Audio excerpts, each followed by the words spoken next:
Betul Tien, saya akan membahas tentang ajaran spiritual dalam agama Konghucu. Banyak orang mengatakan bahwa ajaran Konghucu itu ajaran moral, ajaran etika, tapi tidak menyadari bahwa ajaran Konghucu itu juga mengandung ajaran spiritual. Saya mulai dari kata Shusen. Shusen diartikan membina diri. Nabi Konghucu mengatakan membina diri adalah pokok. Semua orang dari rakyat jelata sampai raja wajib membina diri. Kata Shusen itu sennya adalah badan, tubuh. Ya.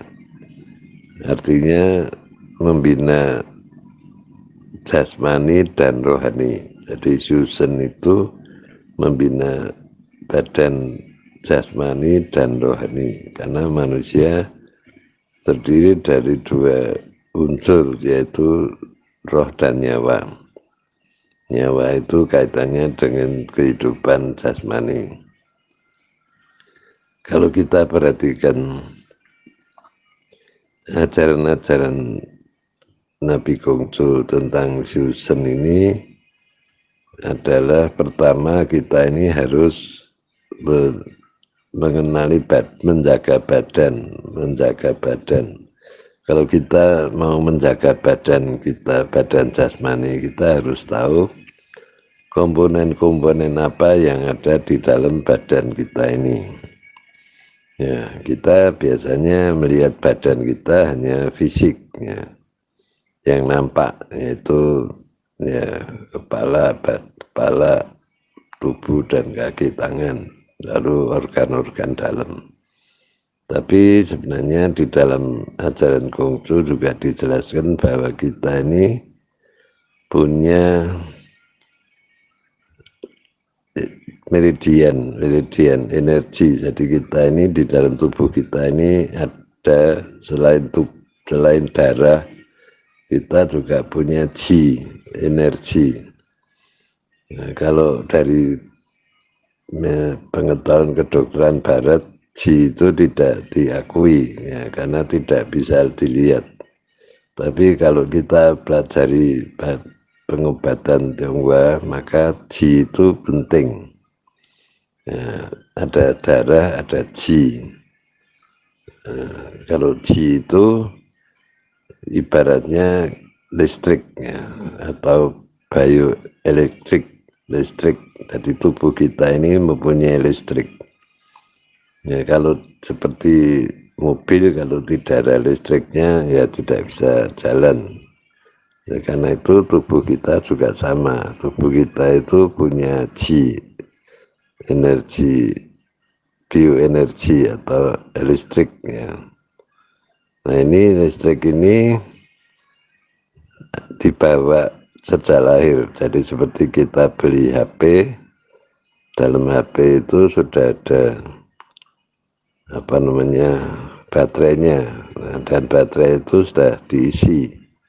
Kalau manusia baterainya sudah diisi, ya. Itu namanya Yenchi. Nah, Yenchi ini yang membuat kita hidup, nah, sebagai manusia yang bisa hidup karena ada Yenchi, ya, chi bawaan. Tapi dalam kehidupan sehari-hari kita juga perlu menambah chi dari udara, dari makanan, dari air, minuman, ya, dari sinar matahari. Itu chi yang kita perlukan untuk menjaga tubuh kita. Yenchi itu tidak boleh diperbesar, atau ya misalnya kalau kita beli mobil, akinya itu sudah tetap, ya. Aki untuk mobil apa, akinya berapa ampere, truk berapa ampere, sepeda motor berapa ampere, itu sudah ditentukan. Yenchi kita juga sama, sudah ditentukan. Jadi tiap orang yenchinya beda-beda.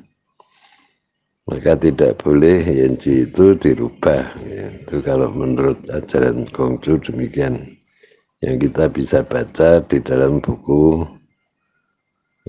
The Secret of the Golden Flower. Itu ada penjelasan yang semacam itu. Jadi Yenji tidak boleh dirubah, tapi kita perlu Ji dari luar ya, untuk menambah aktivitas, untuk membantu aktivitas kita ya. Jadi supaya kita bisa beraktivitas, tapi Ji itu pun tidak boleh terlalu besar, harus sesuai, sebab kalau Ji terlalu besar juga menyebabkan tubuh itu sakit. Nah inilah, dan bagaimana Ji itu berfungsi satu persatu itu ada di dalam tubuh kita masing-masing. Nah itu sangat rumit ya, tentang bagaimana memelihara Ji itu. Oleh karena itu orang perlu latihan pernafasan, perlu meditasi dan sebagainya, itu untuk mengenali tubuh fisik kita dengan Ji-nya itu tadi ya. Jadi itu pertama, kalau kita mau Shusen membina diri itu harus menjaga kesehatan, mengenali tubuh kita. Kemudian kita harus menyadari bahwa hubungan manusia dengan Tuhan itu sebagai Sang Pencipta itu harus dipahami. Manusia hidup di dunia ini adalah atas kehendak Tuhan ya, bukan kehendak manusia itu sendiri, bukan kehendak pribadinya, tapi semua itu dari kehendak Tuhan Sang Pencipta.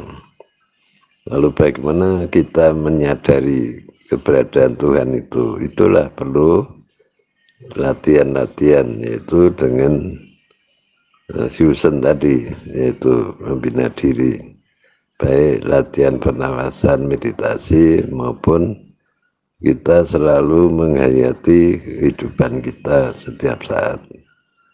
Perjalanan hidup kita ini kita telusuri, kita rasakan. Dengan demikian kita bisa merasakan kehadiran Tuhan di dalam kehidupan ini. Nah, disitulah yang namanya ajaran spiritual itu. Jadi orang menjalani kehidupan itu tidak hanya dengan rasio, dengan akal, karena akal dan rasio itu sering dipengaruhi oleh emosi. Manusia punya emosi dan nafsu. Nah biasanya kalau orang tidak memahami kesadaran tentang keberadaan Tuhan, maka dia hidup hanya menjalankan perintah dari emosi dan nafsu, lalu menjadi ambisi. Orang kepingin kuat, kepingin hebat, kepingin kaya, kepingin, itu semua sama ya, semua orang sama, karena nafsu dan emosi itu dorongannya ke sana, dan itu tidak jelek ya. Cuma kita sebagai manusia harus berhati-hati, sebab kalau dorongan emosi itu terlalu kuat sehingga pikiran kita bisa terkendali oleh emosi, dan itulah merusak badan. Nah, jadi rusaklah keseimbangan. Jadi Shusen itu sebenarnya intinya adalah menjaga keseimbangan antara jasmani dan rohani. Dengan demikian jasmani bisa tetap sehat, rohani juga terkendali. Itu yang disebut dengan ajaran spiritual ya. Jadi kalau dalam istilah populer Neiseng Waiwang, Neiseng itu adalah itu tadi, membuat keseimbangan dalam kehidupan kita antara jasmani dan rohani. Nah, itu harmonis ya, im yangnya itu dijaga, unsur im dan yang itu dijaga supaya kita tetap bisa hidup sehat tentram ya, dalam segala situasi santai.